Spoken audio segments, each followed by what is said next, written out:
오늘 우리에게 주신 하나님 말씀 나누겠습니다. 두 군데 볼게요. 열왕기상 19장 1절부터 8절 말씀 먼저 보시고요. 열왕기상 19장 549면 1절에서 8절 먼저 보시고요. 그리고 시편 42편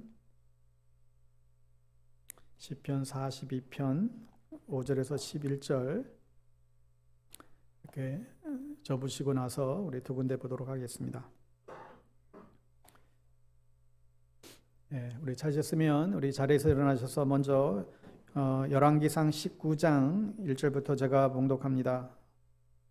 아합이 엘리야가 행한 모든 일과 그가 어떻게 모든 선지자를 칼로 죽였는지를 이세벨에게 말하니 이세벨이 사신을 엘리야에게 보내어 이르되 내가 내일 이맘때에는 반드시 내 생명을 저 사람들 중 한 사람의 생명과 같게 하리라. 그렇게 하지 아니하면 신들이 내게 벌 위에 벌을 내림이 마땅하니라 한지라. 그가 이 형편을 보고 일어나 자기의 생명을 위해 도망하여 유다에 속한 브엘셀바에 이르러 자기의 사환을 그곳에 머물게 하고 하루키를 가서 한 노덴나무 아래에 앉아서 자기가 죽기를 원하여 이르되 여호와여 넉넉하오니 지금 내 생명을 거두시옵소서.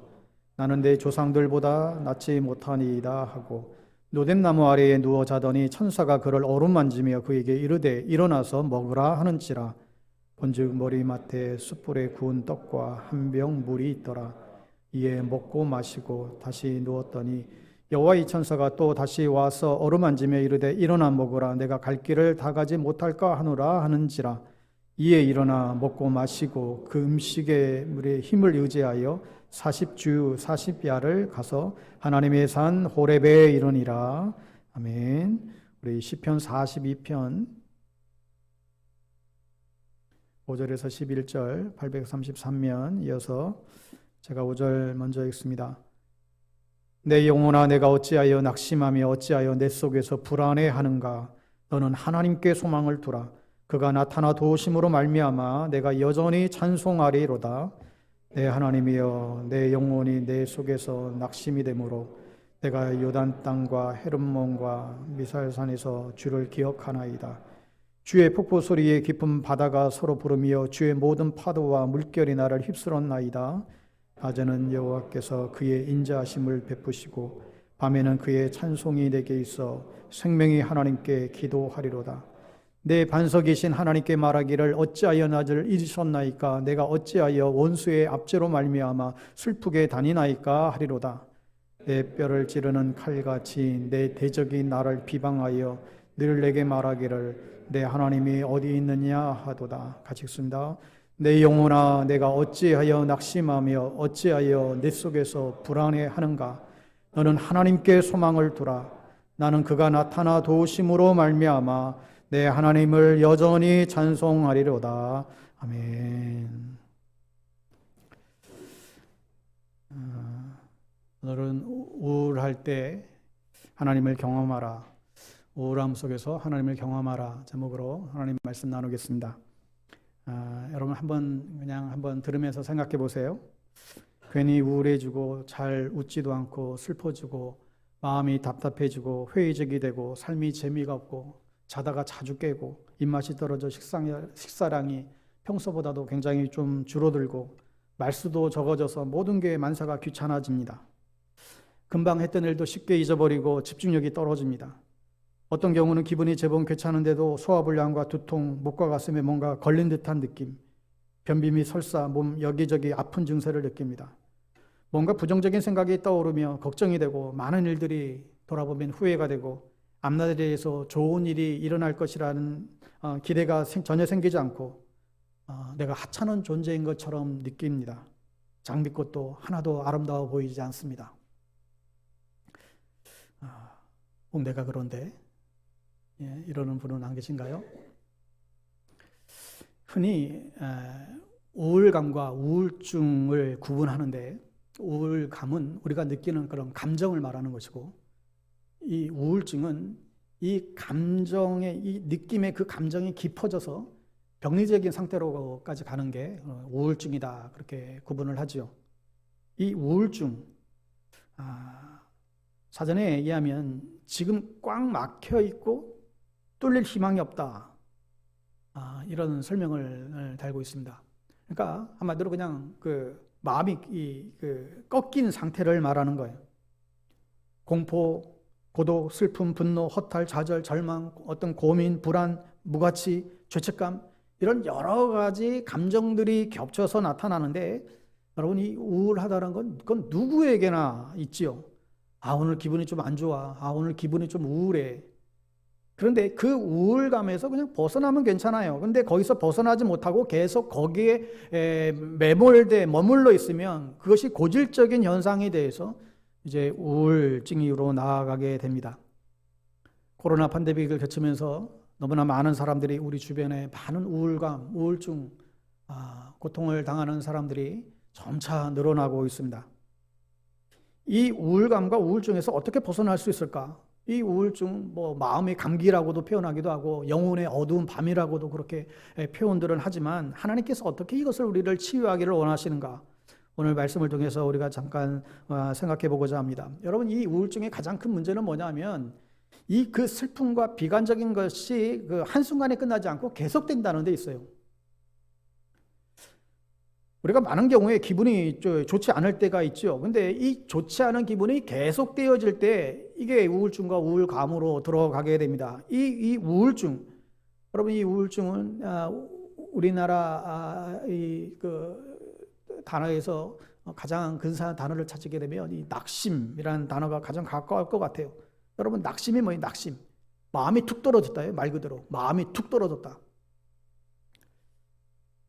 오늘 시편에도 내 영혼아 어찌하여 낙심하며 어찌하여 내 속에서 불안해하는고. 시편 40편 2절에 가보면 이런 표현이 있어요. 나를 기가 막힌 웅덩이와 수렁에서 끌어올리시고. 기가 막힌 웅덩이, 그 수렁, 내 마음이 낙심되어 마음이 떨어졌는데 그게 수렁이라는 거예요. 그 웅덩이에 떨어졌다는 거예요. 근데 헤어나오지 못하는 거예요. 이런 감정에서 헤어나오지 못하는 상태를 우리는 우울증이다 이렇게 얘기하게 됩니다. 여러분 우리 크리스찬들도 얼마든지 우울증에 걸릴 수 있다라는 말에 우리는 의문을 가질 수도 있습니다. 정말 우리 안에 성령님이 내주하시는데 그런 감정이 계속해서 머물 수 있는가? 진짜 크리스찬이라고 한다면 그런 감정에 사로잡혀서는 안 되지 이렇게 이야기할 수도 있을지 모르겠어요. 무엇인가 문제가 있어서 그런 거라고, 믿음이 없어서 그런 거라고 그렇게 혹 이야기할 수 있을지도 모르겠어요. 그런데 성경에 보니까 얼마나 많은 하나님의 사람들이, 믿음의 사람들조차도 이 우울증으로 고생하는 모습을 우리는 쉽게 찾아보게 됩니다. 대표적인 사람들이 바로 이 시편의 이 기자들이죠. 이 시편 기자들을 보면 정말 불안 가운데에, 낙심과 절망 가운데에 놓여 있는 그런 상태들을 많이 그들은 표현하고 있습니다. 내 영혼아 어찌하여 낙심하여 어찌하여 불안해하는가? 내 속에서 불안한가? 오늘 읽은 시편에서도 계속해서 반복돼서 이 고백을 하고 있잖아요. 사도 바울도 고린도후서 1장에 가보면 우리는 우리 자신이 사형 선고를 받는 줄 알았다 이런 표현을 해요. 그러니까 사도 바울도 자기가 너무나 많은 심한 고난을 당해서 내가 사형 선고를 받은 것 같은 그런 그 아픔, 그런 마음의 수렁에서 빠져나오지 못하는 그런 부정적인 그런 감정에 그런 우울함에 놓여 있는 것도 바울도 표현하고 있습니다. 누구보다도 오늘 성경에서 우리가 읽은 이 엘리야의 우울 증세를 우리는 기억합니다. 아합이 엘리야와의 선지자와 싸우고 나서 대패를 하고 나서 집에 들어가서 아내에게 이세벨에게 다 말하죠. 야, 엘리야 선지자 대단하더라고. 우리 바알과 아세라 선지자 850명의 1로 싸웠는데 우리가 믿는 이 바알 선지자, 아세라 선지자들이 그렇게 애를 쓰고 그렇게 기도했는데도 불구하고 아무런 일도 일어나지 않았는데 그 엘리야 선지자 한 명이 기도했는데 불이 떨어지더라고. 이야 대단해. 우리가 지금까지 믿었던 이 바알과 아세라 선지자 다 가짜야. 이제부터 하나님을 믿자고. 이랬으면 얼마나 좋을까요? 이 아합이 아내 이세벨에게 가서 우리가 지금 그 한 사람에게 우리가 당했다고 그 얘기를 전하자 이세벨이 거품을 물고 얘기를 합니다. 아니 회개하고 돌아서면 좋을 텐데 이 이세벨이 내가 사람을 보내서 24시간 안에 저 엘리야의 목을 따겠노라고, 저 엘리야를 죽이고 말겠노라고 아주 거품 물고 달려듭니다. 이 소식을 전해들은 엘리야가 순간 겁이 확 든 거예요. 두려움이 확 들어오는 순간 마음이 확 꺾여버리는 것이죠. 그래서 도망을 치게 됩니다. 여러분, 공포가 밀려와서 마음이 꺾이는 것, 이게 치발점이에요. 어떤 공포가 올 때, 어떤 두려움이 밀려올 때 낙심이 되고 좌절에 이제 빠지게 됩니다.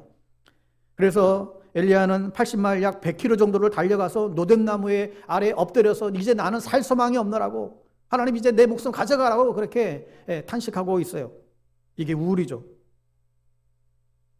그 노뎀에서 이 호렙산 시내산까지 40주야로 이제 밤낮으로 이제 나중에 가게 되는데, 그러니까 이 엘리야가 최소한 얼마 동안 이 우울감에 빠져 있는가 하면 최소한 이 40일 이상은 이 우울증에 빠져 있었어요. 여러분, 사람이 어떤 일로 인해서 어떤 눌림을 받을 때, 어떤 그냥 강한 그런 그 억압을 받을 때 내가 이것과 맞서 싸울 것인가 아니면 도망칠 것인가 선택해야 됩니다. 근데 그때 내 마음이 꺾여버리게 되면 도망치는 쪽을 이제 선택하는 것이죠. 근데 엘리야가 갈멜산에서 하늘에서 불이 떨어지는 그 놀라운 그 능력을 행할 때는 그 수많은 원수들 앞에서도 엘리야의 마음이 전혀 꺾이지 않았단 말이에요. 850대 1로 싸워서 당당하게 싸워서 이겼던 이 엘리야예요. 그런데 왜 이렇게 한순간에 한 여인의 말에 이렇게 완전히 마음이 꺾여져 버렸을까? 여러분, 사람들이 이렇습니다. 우리 모두도 사실 예외가 없는 것 같아요. 엘리야도 우리와 똑같은 성정을 가진 것이라고 성경은 기록하고 있는데, 여러분, 사람이 최정상에 올랐다가도 툭 떨어질 때가 있어요. 여러분, 연예인들이 인기 절정에 막 있다가 인기가 떨어지게 되면 그 압박을 견디지 못해서 결국은 막 옥상에서 떨어지는 거예요. 누구나 그럴 수 있다는 거예요. 우리 인간이 얼마나 이렇게 연약한 존재인지 모릅니다. 선지자 요나도 하나님의 명령에 의해서 우여곡절 끝에 니느웨 백성들을 구원하게 돼요. 그리고 나서 그가 이렇게 얘기해요. 요나서 4장 3절에 보면 여호와여 원하건대 이제 내 생명을 거두어 가소서, 사는 것보다 죽는 것이 내게 낫다. 여러분, 예수님도 이러한 우울감에 빠져 있는 것을 아십니까? 여러분, 예수님도 인간에게 당하는 모든 감정, 모든 인간, 완전한 하나님이잖아요. 이 완전한 인간의 감정도 예수님을 다 느끼셨는데, 마태복음 26장 38절에 보면 십자가의 죽음을 앞두고 제자들에게 이런 표현을 하세요. 내 마음이 매우 고민하여 죽게 되었으니 너희는 여기 머물러 나와 함께 깨어 있어라. 주님이 얼마나 힘드셨는지 내 마음이 고민하여 죽게 되겠다. 이 겟세마네 동산에서 그 십자가 죽음을 앞두고 그의 그 고민의 마음을 표현하고 있지요. 그래서 이 우울은 끊임없는 이 절망과 그 슬픔이 마치 웅덩이 속에서 그냥 깊게 빠진 것처럼 스스로 헤어나오지 못하는 그런 힘들고 어려운 상태를 조장하게 됩니다. 희망은 보이지 않고, 아유, 이럴 바에 죽는 게 낫지, 살아서 뭐하나, 이런 생각까지 들게 할 정도로 우리를 힘들게 하는 게 이 우울에 관한 것입니다. 여러분, 누구나 할 것 없이 내 인생의 어두운 밤을 지날 때가 있습니다. 그렇다면 우리는 어떻게 이러한 이 우울감에서 우리가 헤어나올 수 있을까? 승리할 수 있을까? 우선적으로 오늘 이 엘리야의 경우에 그렇게 승승장구하던 엘리야가 나락에 떨어졌을 때 하나님이 어떻게 치료해 주셨는가를 먼저 보기를 원하는데, 오늘 5절에 보면 노뎀나무 아래에 누워 자더니 천사가 그를 어루만지며 그에게 이르되 일어나서 먹으라 하는지라. 하나님이 천사를 보내서 그에게 상처를 어루만져 줬다. 그걸 위로해 줬다는 거예요. 상처를 어루만졌다. 그를 위로해 줬다.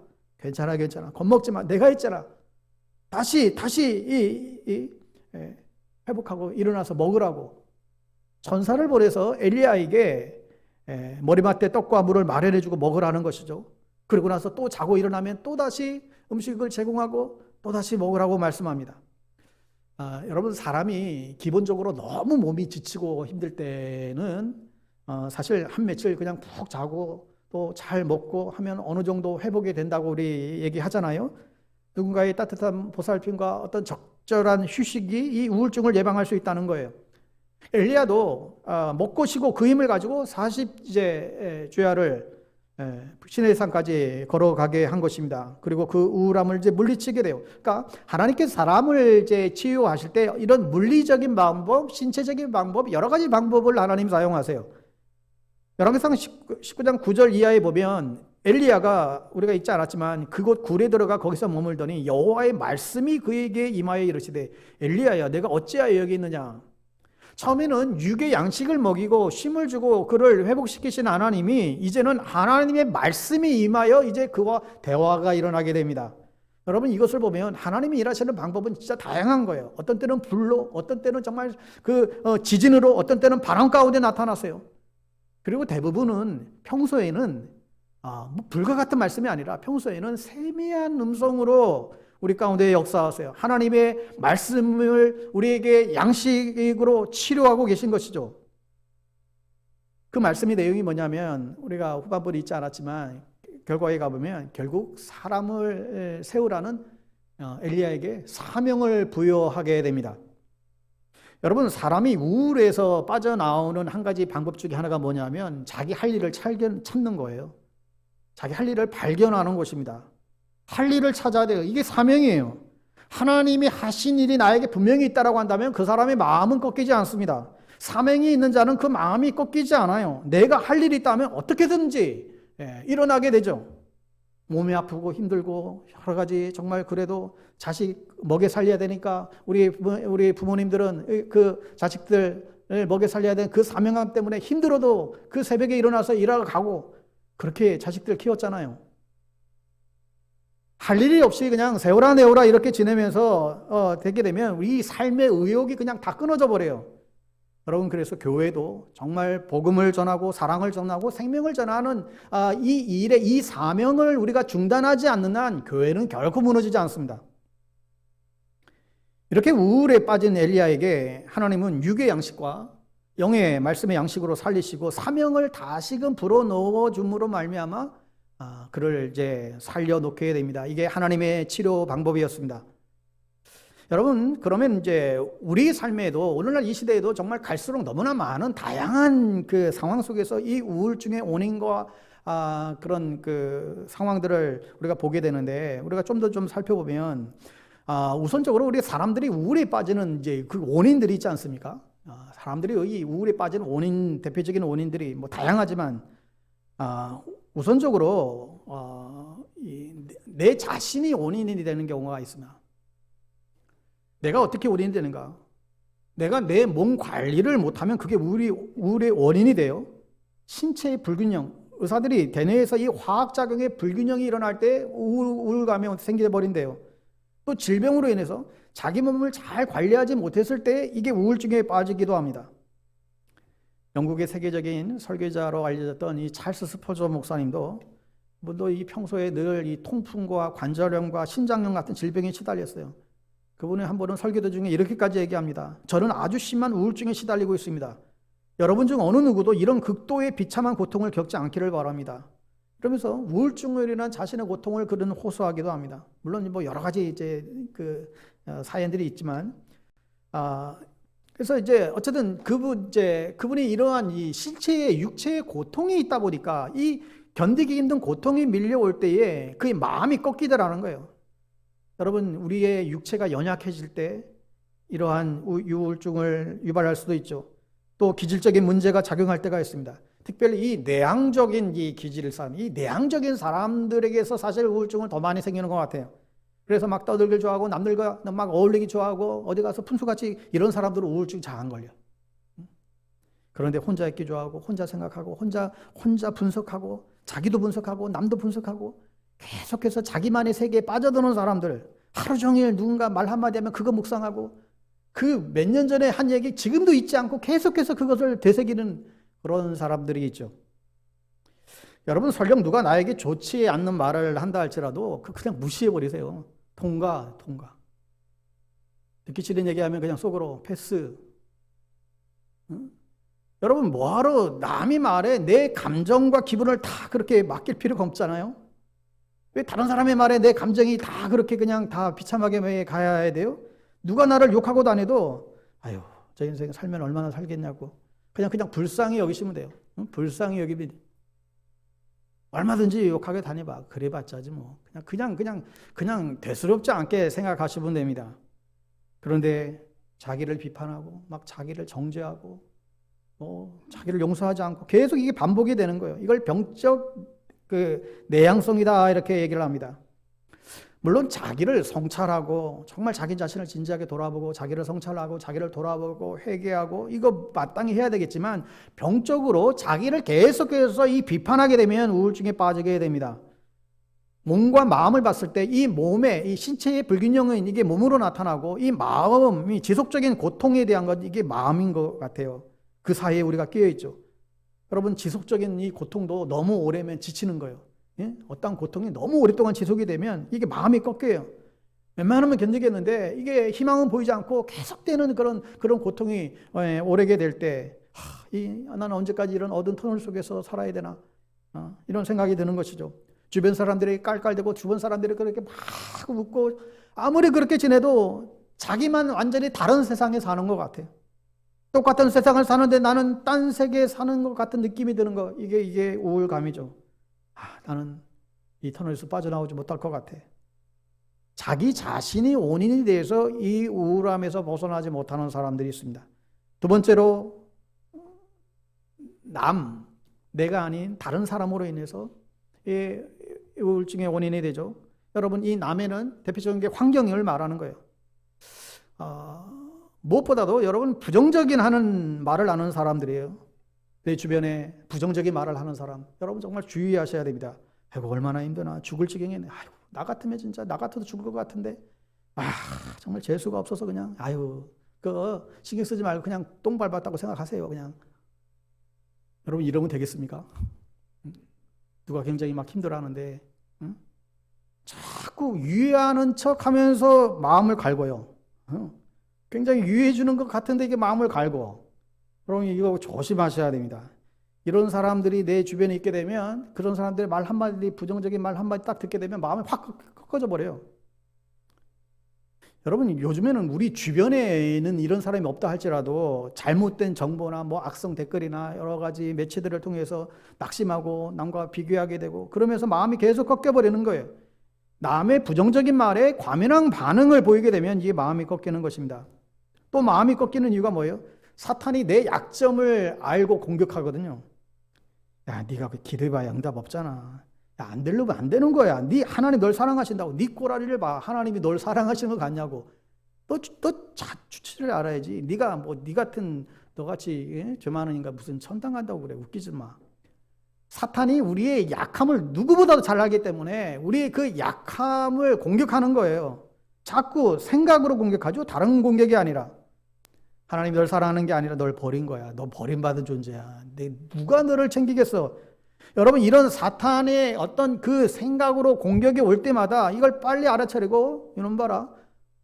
사탄이 지금 장난치려고 하네. 사탄이 나를 그냥 넘어뜨리려고 하네. 여러분 그냥 이걸 받아쳐버리면 아무것도 아닌데 이게 그냥 당하게 되면 속수무책으로 당하게 돼요.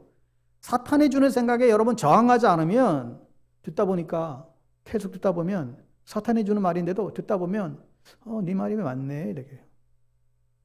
안 좋은 소리 부정적인 소리 계속 처음에는 막 반항하다 처음에 이거 계속 반복해서 듣다 봐요. 정말 그런가 보다 이렇게. 힘들지? 기도한 대로 안 되지? 하나님이 처음부터 널 사랑한 게 아니라는 거야. 네가 속은 거야. 계속해서 우리에게 이런 속삭임이 있죠. 여러분 마귀가 공격할 때 정말 우리가 당하지 않으려면 그래서 정말 깨어 있으라는 거예요. 마귀는 우는 사자처럼 여러분에게 달려들어서 여러분을 속이고 여러분을 우울하게 만들고 순식간에 비참하게 만들어버리고 순식간에 자신감을 잃어버리게 만들어요. 이제 내가 뭘 할 수 있겠어? 이제 다 끝났어. 죽어버리자. 이런 게요 순식간에 일어나요. 여러분 이럴 때 있잖아요. 나중에 가서 내가 미쳤지. 아이고 내가 미쳤지. 이게 뭐예요? 내가 그때 그 순간에 나도 모르는 사이에 엉뚱한 생각을 하고 엉뚱한 행동을 하고 나서는 아이고 내가 미쳤지. 내가 뭔 정신으로 내가 그 일을 했대야? 이게 뭐예요? 나도 모르는 사이에 귀신이 들어와서 내 생각을 가져가 버린 거예요. 내 길을 꺾어버린 거예요. 이런 것들이 우울증의 원인이 됩니다. 여러분 그래서 이 생각의 방향을 바꾸는 게 얼마나 중요한지 몰라요.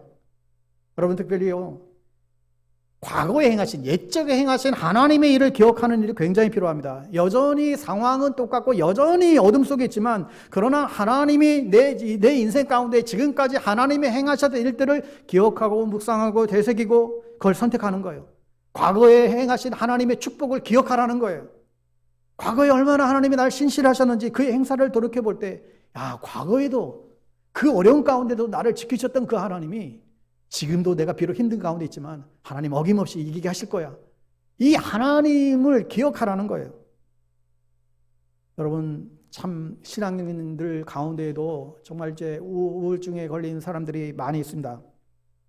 성경의 인물도 그렇고요. 뭐 에레미야, 세례요한, 다윗뿐만 아니라 역사 속에서 신앙의 많은 그 유인들도 이 우울증을 앓았습니다. 뭐 마틴 루터도 그랬고, 칼빈도 그렇고, 웨슬레도 그렇고, 뉴턴도 그렇고, C.S. 루이스도 그렇고, 헨리 나우엔도 그렇고, 위대한 하나님의 사람들도 늘 우울증에 빠진 건 아니지만 그 우울의 그 아픔을 다 이제 겪었다는 거예요. C.S. 루이스 같은 경우는 이분은 기독교 역사상 가장 최고의 사상가라고 평가받은 정말 훌륭하신 분이신데, 이분이 결혼한 지 3년 만에 아내를 잃게 됩니다. 그러니까 아내를 잃고 나서 그 상실감에 너무나 마음이 꺾여가지고 그가 누구에게도 아무런 도움도 멀리하고 그냥 하나님께, 그분이 표현이 그래. 하나님께 정말 도움을 청해서 기도하는데 마치 하나님이 자기 앞에서 문을 쾅 닫아버린 것 같은 느낌을 받더라고요. 문을 쾅 닫아버리고 게다가 철거도 안에서 문을 잠가버리는 그런 느낌이 들더라는 거예요. 그러고 나서는 침묵. 하나님이 내 앞에서 문을 쾅 닫아버리고 철거덕 문을 잠가버리고 그 다음부터는 아무런 말이 없었대요. 이제나 하나님이 말씀하실까 계속 기다렸는데 계속되는 침묵. 침묵만 그냥 뚝뚝 떨어지더래요. 이게 우울증이에요. 그렇게 느끼는 거예요. 특별히 사람들은 상실의 아픔에서 이 우울증이 참 자주 찾아오는 것을 보게 됩니다. 그것은 내가 가지고 있던 소중한 것이 없어질 때, 내가 의존했던 것들이 사라질 때, 내가 중요하게 여겼던 것들이 이제 더 이상 나에게 존재하지 않을 때 오는 우울감을 이야기합니다. 내가 의존하고 정말 생각하는 중요한 것만큼 그것이 사라졌을 때의 그 고통과 그 아픔은 더 크게 다가오는 것이죠. 우리가 생각했던 것들이 우리 생각대로 우리 마음대로 이루어지지 않을 때, 정말 중요하다고 정말 필요하다고 했던 것들이 그게 이루어지지 않을 때 그 상실에서 오는 그런 우울감들이 있습니다. 경제적인 상실에서는 우울감도 물론 있죠. 명예를 그렇게 중요하게 여겼던 사람이 그 명예를 실추했을 때 오는 우울감이 있습니다. 사랑하는 사람들과 더 이상 관계가 이루어지지 않았을 때, 사랑했던 사람들과 이별의 아픔을 겪었을 때, 또 사랑했던 사람이 먼저 이 세상을 떠나거나 그런 때 큰 상실감에 빠지기도 하죠. 이런 여러 가지 상실감들이 우리를 우울하게 만듭니다. 너무나 많은 다양한 상황들이 우리 주변에 있습니다. 내가 그렇게 믿고 의지했던 어떤 직장, 나의 기쁨과 즐거움이 전부가 됐던 내 자녀들이 부모를 떠났을 때, 누구보다도 나를 가장 잘 이해해 줄 것 같았던 그 사람, 정말 내가 신뢰했고 정말 내가 믿었던, 마음을 주었던 그 직장 동료, 그 친구, 그들이 나를 배신하고 떠났을 때 큰 상실감에 빠져들죠. 저도 돌아보면 사역하면서 굉장히 한번 이제 상실감에 젖었던 적이 있었는데, 다른 게 아니라 우리 동역했던 그 사역자들, 저랑 같이 사역했던 동료 사역자들이 있었는데, 저는 이제 모르겠어요. 이것도 저 입장인지 모르겠지만, 저는 저 나름대로 정말 그들을 인격적으로 대하고 그들을 정말 배려하고 그들이 할 수 있는 모든 것들을 다 지원하고 열심히 나는 한다고 생각했는데, 결정적인 순간에 자기 이익을 탁 챙기고 뒤를 탁 돌아서는 경험을 한번 겪은 바가 있어요. 그 순간 막 실망감과 배신감과 이걸 죽여 살려 막 별의별 마음들이 다 드는 거죠. 이게 그 상실의 감정들이 이제 찾아올 수 있는 것입니다. 또한 믿었던 건강이 한순간에 무너졌을 때, 내 건강이 이거 예전 같지 않네, 이런 마음이 확 들어왔을 때 그런 두려움이 우리를 또 우울감에 빠지게 돼요. 많은 분들이 나이를 잊고 살다가 어느 순간에 내가 늙어가고 있구나, 이런 것을 이제 확 느끼게 될 때가, 그런 시점이 있잖아요. 그 대표적인 게 노안이 아닌가 싶습니다. 그렇게 잘 보이던 글이 안 보이기 시작하는 거예요. 남들이 안경을 왜 이렇게 벗었다가 하는, 그 이해가 안 됐었는데 저렇게 안경을 올렸다가 내렸다가 저렇게 할까 이해가 안 됐었는데 어느새 자기가 그러고 있단 말이죠. 나도 이제 다 됐구나. 세월 앞이 젖혔었구나. 자신의 어떤 나이 들음에 대해서 어떤 우울한 생각이 찾아오기도 합니다. 우리의 삶 가운데서 놓아주지 못하는 것, 어쩌면 상실의 부재보다 여전히 그것을 붙잡고자 하는 이 집착의 마음 때문에 서로를 비교하며 큰 우울이 우리 가운데 찾아와 힘들게 하기도 합니다. 그런가 하면 상처에서 오는 우울감도 있죠. 내가 받은 상처 때문에 오는 그런 우울감, 죄책감, 억울함, 불안함, 분노, 그럼에도 할 수 없이 내가 마지못해 해야 되는 어떤 의무감, 이런 모든 것들이 우리에게 상처로 다가오게 되면 우리의 마음이 침체되고 기분이 가라앉죠. 슬퍼져요. 자신의 신세를 한탄하기 시작하고 이런 것이 우울감으로 우울증으로 번져가기도 합니다. 자, 그러면 어떻게 해야 될까요? 여러분, 하나님은 결단코 우리가 우울하게 살기를 원치를 않으세요. 그렇다면 하나님이 원하는 건 뭐예요? 여러분, 이 우울감은 우리가 의도적으로 의지적으로 바꾸어야 되는 감정이에요. 이걸 그냥 방치해 놔둬버리는 게 그냥 시간이 약이야, 이게 결코 아니라는 거예요. 우리가 의지를 가지고 바꿔야 되는 감정입니다. 그럼 이걸 어떻게 치유할 수 있을까? 그럼 우선적으로는 자연 은총이 있어요. 자연 은총. 이 자연 은총이 뭐예요? 그냥 쉴 때 좀 쉬어야 돼요. 아무것도 하지 말고 때로는 쉼이 필요해. 예? 아까 엘리야가 먹고 자고 했던 것처럼 때로는 쉼이 필요하다는 거예요. 잘 먹고 잘 쉬고 그러면 적절한 운동도 하시고 필요한 또 여행도 하시고 그러다 보면 여러분 이제 자연적으로 치유되는 부분이 있습니다. 이것도 하나님의 치료 방법입니다. 동시에 여러분 여러 가지 우울 증세가 있을 때 막 음식을 과다 섭취한다든지 절대로 여러분 가만히 들어 누워서 뭐 TV만 보고 여러분 그러시면 안 돼요. 바쁘게 몸을 움직여요. 바쁘게 몸을 움직이고 자원봉사를 하든가 산책을 하든가 자기만의 세계에 빠져들어서는 안 됩니다. 그런데 이러한 자연 은총으로 다 치료가 안 되잖아요. 쉰다고 다 치료가 되나요? 여러분, 병적인 내향성은 하나님의 말씀과 마주쳐야만 해요. 하나님의 말씀과 직면할 때 치유가 일어나요.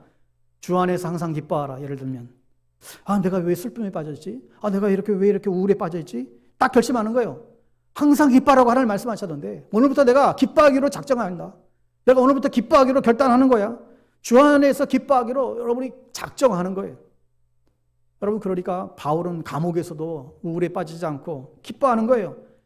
여러분, 주 안에서 기뻐하는 것이 매 순간 선택이 되시기를 바랍니다. 오늘 기분 안 좋네. 오늘 기분 굉장히 괜히 그냥 찝찝하네. 왜 이러지? 괜히 기분 상하네. 여러분, 이럴 때 선택하는 거예요. 주 안에서 기뻐하라 그랬지. 내가 이 우울한 감정에 내가 종로도 타지 않을 거야. 여러분, 염려를 선택하지 마세요. 고민을 선택하지 마세요. 슬픔을 선택하지 말라는 거예요. 옛날 그 노래 있잖아요. 괴로워도 슬퍼도 나는 안 울어. 참고 또 참지. 울긴 왜 울어. 웃으면서 달려보자. 푸른 하늘 바라보자. 노래하자. 내 이름은 뭐예요? 캔디. 여러분, 우리가 기쁨을 선택하지 않으면 매일 갈등이 옵니다. 이게 될까? 안 되면 어떡하지? 시험 떨어지면 어떡하지? 이거 안 되면 어떡하지? 여러분, 왜 걱정하세요? 하나님이 큰 그림 속에서 하나님의 자녀들을 하나님이 책임지시고 인도하신다. 이미 우리는 승리한 인생을 살고 있다는 이 확신을 가지셔야 됩니다. 넘어져도 다시 일어나면 되지. 그리스도인은 어제까지 넘어졌어도 오늘 다시 일어나는 게 그리스도인의 삶이잖아요. 항상 기뻐하라. 내게 능력 주시다 해서 모든 것을 할 수 있느니라. 내가 어떤 환경 가운데서도 주님이 함께 하시고 주님이 역사하시면 반드시 극복하실 줄 믿습니다. 이걸 믿는 거예요. 때로는 낮추시고 때로는 시험하사 그러나 마침내 복을 주시는 좋으신 하나님을 여러분 확신 가운데 거하시길 바랍니다. 저도 굉장히 내성적인 사람인데 이 내성적인 성격이 하나님의 병적으로 빠져들지 않도록 하나님의 말씀으로 무장시켜버리는 거죠. 이 침울한, 이 우울한 이 감정과 싸우는 거예요. 여러분, 약속의 말씀을 붙잡고 선택하고 나아가면 고난 중에서도 우리도 기뻐할 수 있습니다. 하여 우리에게 요구되는 이 우울증의 치료는 이 하나님에 대한 믿음이 너무너무 중요합니다. 우리의 인생을 긍휼히 여기시고 우리를 포기하지 아니하시는, 우리를 향하신 하나님의 선하신 계획하심을 가지신 그 하나님에 대한 믿음이죠. 여러분, 하나님께 나아갈 때 두 가지 사실이 필요해요. 아까 기도할 때 오늘 메시지를 보고 기도한 것 같아가지고 제가 감사했는데, 여러분, 하나님께 나아갈 때 뭐예요? 두 가지 사실이 필요해요. 나의 하나님은 전능하신 하나님이시다. 요 사실을 기억해야 돼요. 우리가 하나님께 나아갈 때 최소한 이 두 가지, 하나님은, 내가 믿는 하나님은 전능하신 하나님이시다. 내가 가지고 있는 어떤 비관과 어떤 부정적인 것과 아무것도 전혀 보이지 않는 캄캄한 현실 속에서도 내 미래를 향하여 가장 모든 것을 잘 아시고 가장 선한 것을 계획하시고 이끄시는 그 전능하신, 그 능력 많으신 그 하나님이 내가 믿는 하나님이다. 두 번째는 그 전능하신 하나님이 나를 사랑하시는 아버지라는 사실이에요. 그 전능하신 하나님이 나와 관계가 없는 존재가 아니라 나를 사랑하시는 하나님이시다. 이걸 기억하라는 것입니다. 우울증에 빠질 때, 내가 힘들 때, 누가 내 옆에서 여러분 정말 내 옆에 누군가 정말 힘들 때 아무도 없으면 더 힘들잖아요. 정말 나를 사랑하고 나를 정말 위해주는 사람이, 나를 이해해주는 사람이 단 한 사람도 없을 때 정말 어렵지요. 여러분, 그런 순간에 하나님 우리에게 말씀하는 거예요. 하나님이 너를 사랑한다고, 내가 너를 떠나지 않고 너를 버리지 않겠노라고, 내가 온 곳에서 너에게 생명을 주고 더 풍성한 삶을 주시려고 내가 너에게 왔노라고. 이 하나님의 이 약속, 이 하나님의 사랑과 하나님의 이 전능하심, 이 두 가지에 대한 믿음을 여러분 붙잡으셔야 됩니다. 이 두 가지를 견고히 붙잡을 때 우리 인생의 자물쇠가 잠가져 있어 어둠 가운데 있다 할지라도 그것을 열 수 있는 열쇠가 될 수 있습니다. 물론 우울증이 너무 심하게 되면 여러분 전문적인 치료 받으셔야 됩니다. 여러분, 이제는 이 분야도 너무 많이 이제 의학적으로도 많이 발전됐잖아요. 그래서 전문적인 치료를 받고 여러분 그 단계에 따른 치료를 잘 받으시면 돼요. 여러분, 감기에 걸리면 감기약을 먹듯이 여러분 우리의 마음에 아플 적에도 약을 통해서 얼마든지 많은 도움을 받을 수 있어요. 우리는 괜히 마음에 아픈 거에 대해서 이상하게 생각할 수 있는데 전혀 그렇지 않습니다. 서양은 우리가 감기 걸리면 내과 가듯이 내 머리 아프면 정신과 가고, 이게 그냥 일상화가 됐어요. 이게 적절한 도움을 받는 게 굉장히 필요합니다. 여러분, 그러나 그러한 치료와 병행하여 우리 생명을 주관하시고 다스리시는 전능하신 하나님이 우리 가운데 계시고 그분이 우리를 사랑하신다라고 하는 그 하나님에 대한 그 분명한 그 믿음이 우리로 하여금 소망을 갖게 하는 거예요. 이 소망이 우리로 하여금 아무것도 보이지 않고, 아니 정말 부정적일 수밖에 없는 그런 상황 속에서도 현재의 또 미래를 향해서 유일하게 증거할 수 있는 그 희망이 된다고 성경 분명히 증거하고 있습니다. 그래서 시편 기자는 내 영혼아 내가 어찌하여 낙심하는가, 어찌하여 내 속에 불안해하는가, 하나님께 소망을 둬라. 너는 하나님을 바라라. 그 인자하심과 선하심을 바라보며 주 앞에 나아가라고 말하고 있습니다. 그가 나타나 오심으로 말미암아 여전히 찬송하리로다. 물론 이제 그 우울증이 좀 심하신 분들은 사실 하나님 앞에 나아가는 것 자체가 어렵잖아요. 하나님 앞에 나아가는 것 자체가 어려운데, 여러분 그래도 그때 가장 좋은 도구가 찬양이 아닌가 싶습니다. 여러분, 찬양에는 하나님의 위대하심이 있어요. 찬양에는 하나님의 사랑하심이 있습니다. 그래서 찬양을 통해서 하나님에 대한 것을 기억하고 확인하고 묵상하는 것, 바로 거기에 찬양의 능력이 담겨져 있는 것이죠. 찬양을 통해서 하나님 앞에 우리가 나아갈 때 갇혀있던 내 마음의 어두운 방이 풀려지고 어둠의 권세가 떠나가는 밝은 빛이 비치는 그런 은혜들이 일어나게 됩니다. 우리가 하나님을 높이기 시작할 때 내 문제가 작아들어 버려요. 여러분, 우리가 하나님을 높이면 높일수록 내가 가지고 있는 문제는 그만큼 축소된다는 거예요. 여러분, 하나님을 높이는 찬양이 입술에서 떠나지 않게 되기를 축복합니다. 두 번째는 감사입니다. 감사. 여러분, 이것은 믿음에서 나오는 감사인데, 여러분 내 삶 가운데 참 어려운 부분이 있죠. 부정적인 부분이 있고, 그럼에도 불구하고 우리가 기쁘고 감사할 수 있는 그 부분들을 바라볼 수 있다라고 한다면, 오래전에 그 강남금식기도 한참 다닐 때 처음에 갈 때는 재밌는 풍경을 봤어요. 주로 거기에 이제 하루 금식, 3일 금식, 5일 금식, 일주일 금식, 금식기도 하러 오신 분들이 많이 오시곤 했는데, 그 식당이 배식 시간 있잖아요. 근데 보통 저녁 8시면 식당이 다 끝나는데, 끝나고 나서 그 배식구 옆에 그 식판에 음식이 차려져 있는 식판들이 그냥 쫘르르 막 쌓여져 있어요. 저게 뭐지? 지금 음식이 다 빈 것도 아니고 음식이 다 놓여져 있는 게 쌓여 있는 거예요. 뭘까 하게 궁금했더니 보니까 금식 기도 끝난 사이 12시 땅 되면 와서 그거 먹으려고 미리 사놓고 거기다가 킵해 놓은 거예요. 여러분, 근데 금식하고 나서 그 음식을 먹었을 때 그 맛, 그게 얼마나 맛있습니까? 하루만 금식해도 그 멀건 된장국이 그렇게 꿀처럼 달잖아요. 저도 보통 때 같으면 쳐다보지도 않았을 것 같은데 그 짠지를 입안에 넣고 오물오물거리며 그 맛을 음미하며 그 감사했던 그런 기억이 있어요. 거기서 은혜를 받은 것 같아요. 다른 은혜보다. 여러분, 사실 감사는 많은 것이 필요하지 않습니다. 얼마나 사실 감사할 게 많은지 모르겠어요. 근데 우리는 너무나 편하고 좋은 것에 중독이 되어가지고 정말 감사할 것을 감사하지 못하고 살 때가 많아요. 여러분, 정말 감사는 많은 것을 요구하지 않습니다. 내게 주어진 것들, 내가 좀 우울하다고 어떤 생각이 드는 그 순간에 감사의 제목을 찾고 내가 할 수 있는, 내가 줄 수 있는 것들, 감사할 수 있는 그것이 무엇이든지 간에 여러분 떠올리시고 헤아려 보는 은혜가 있기를 바랍니다. 내가 불평했던 배우자가 있다면 내 배우자를 주신 그 하나님을 감사하세요. 나에게 자녀를 주셔서 또한 감사하시고, 나에게 직장 동료, 믿음의 지체들, 우리 장로님, 권사님, 집사님들, 우리 믿음의 동역자들 주셔서 하나님 감사하다고. 여러분, 우리 안에 감사할 것이 너무나 많은 거예요. 여러분, 지금까지 살아오면서 내가 감사해야 될 모든 요소를 한번 떠올려 보십시오. 여러분, 그것들을 떠올리는 순간 어느새 우리 안에 우울증이 빙산이 녹아들기 시작할 것입니다. 그래서 하나님께 감사하고 하나님께 사랑에 대한 확신으로 하나님 앞에 고백하며 나아갈 때 기적은 일어납니다. 하나님께 감사하고 이 하나님의 사랑에 대한 확신을 가지고 또 특별히 연약한 이제 다른 사람들을 도와줄 구체적인 방법이 뭔가? 결국은 믿음으로 돌아가는 건데, 어느 훌륭한 심리학자가 있었어요. 이분이 임상적 우울증에 빠진 한 남자를 치료하는데 아무리 의학적인 방법, 정규요법, 약을 처방하고 해봐도 도통 이게 아무런 효과가 없는 거예요. 그냥 다 죽고 싶다고만 계속 그러는 거예요. 그러다가 옆방에 사망 선고를 받은 사람이 들어온 거예요. 그래서 그가 이렇게 얘기합니다. 지금 옆방에 3일 후면 저분이 죽는데요. 근데 지금 저분을 지금 3일 후면 돌아갈 걸로 우리는 다 알고 있는데, 그분을 돌본 사람이 지금 가족들이 아무도 없는데, 당신이 잠깐이라도 그 사람 옆에서 좀 지켜주면 좋겠노라고 그렇게 권면을 했어요. 안 돼요. 나는 자격이 없어요. 내가 무슨 자격으로. 그냥 당신 몸만 가서 당신 그 옆에만 있어도 된다고. 근데 이 우울증에 걸려서 매일 죽겠다고 하는 이 남자가 이제 곧 며칠 뒤면 죽을 그 사람 옆에 이제 가서 앉게 되었습니다.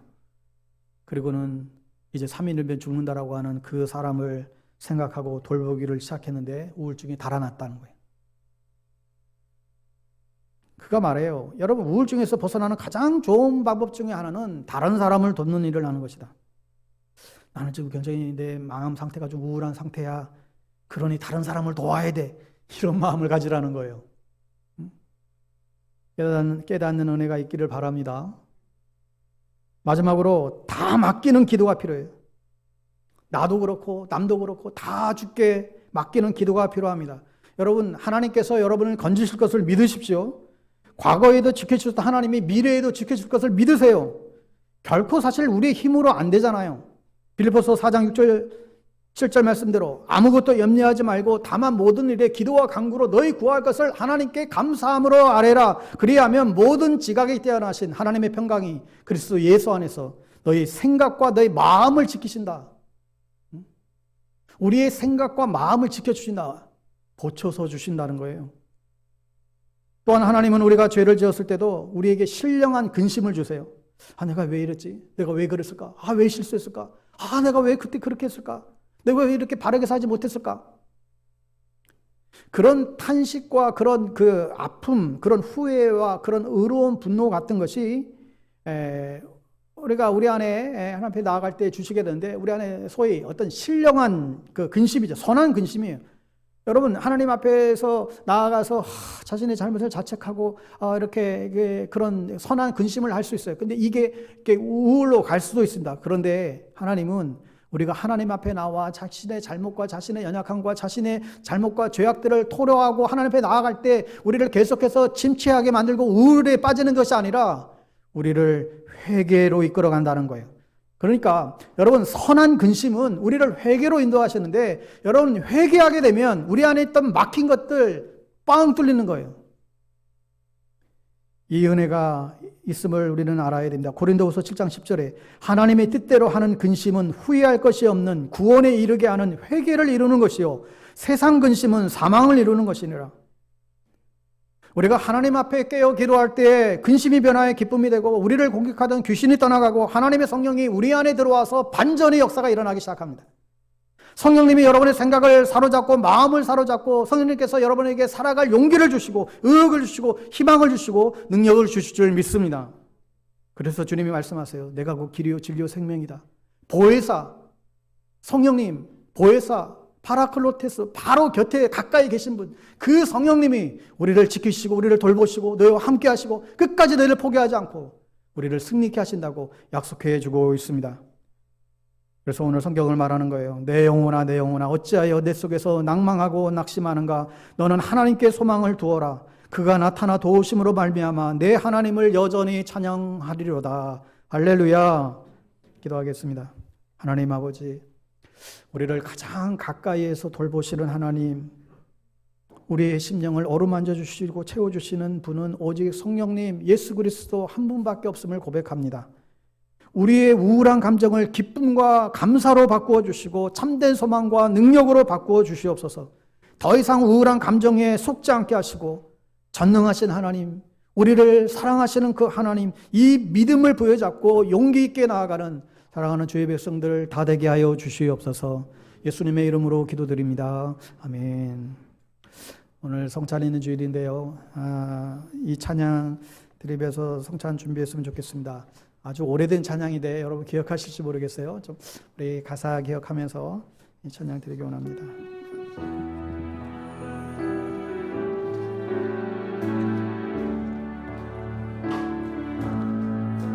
나는 길 잃은 나그네였네.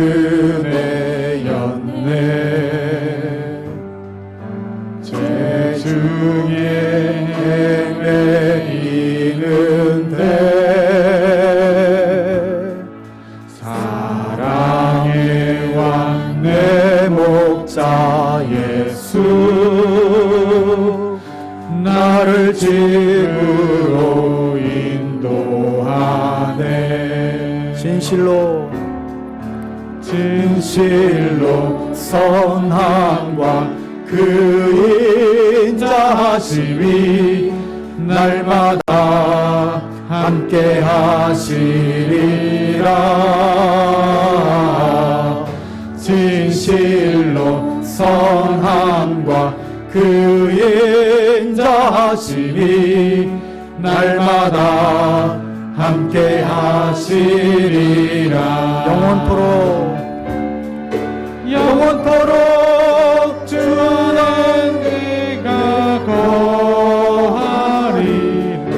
영원토록 주 안에 안식하리라. 진실로 선함과 그 인자하심이 날마다 함께 하시리라. 날마다 함께 하시리라. 2절까지 하겠습니다. 나의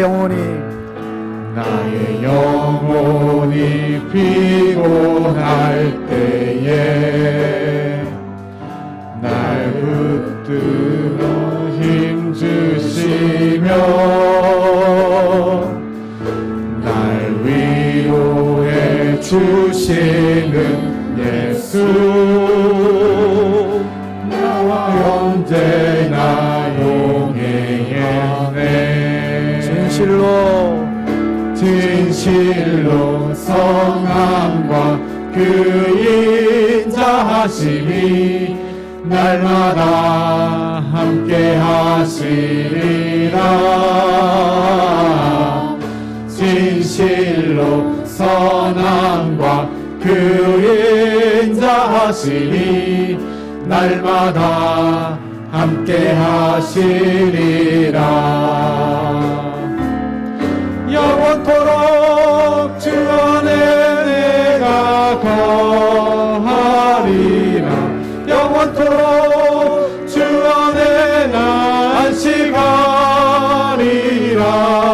진실로 선함과 그 인자하심이 날마다 함께 하시리라. 날마다 함께 하시리라.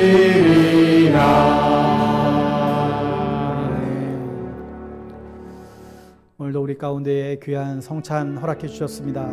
이 시간도 우리가 떡과 잔을 나눌 때 하나님의 성령이 우리 가운데 충만케 해달라고 우리 이 시간 성령의 임재를 위해서 성찬을 놓고 우리 잠깐 기도하겠습니다. 하나님 아버지, 주님 우리에게 은혜를 주시고 하나님 오늘도 성찬의 놀라운 영광을 하나님 허락해 주셔서 감사를 드립니다. 아버지 하나님, 이 모든 시간들을 통하여 하나님 다시 한번 주님을 경험하는 시간들 되게 하여 주옵소서. 주님을 성찬을 통하여 만나는 시간들 되게 하여 주옵소서. 주께서 아버지 성찬 가운데 임하실 그 주님을 우리가 경배하기를 원합니다. 주님을 높이기를 원하오니 성령 하나님께서 친히 역사하시고 인도하여 주시옵소서. 주님을 찬양합니다. 주님을 높여드립니다. 영광 중에 임하시옵소서. 하나님 아버지, 오늘 저희들을 부르시고 또 은혜의 식탁에 저희들을 초청하여 주셔서 감사를 드립니다. 이 시간 눈으로 보이는 말씀, 이 성찬의 말씀으로 인하여 주님을 만나는 시간이 될 수 있도록 성령 하나님 임재하여 주시옵소서. 예수님의 이름으로 기도드립니다. 아멘.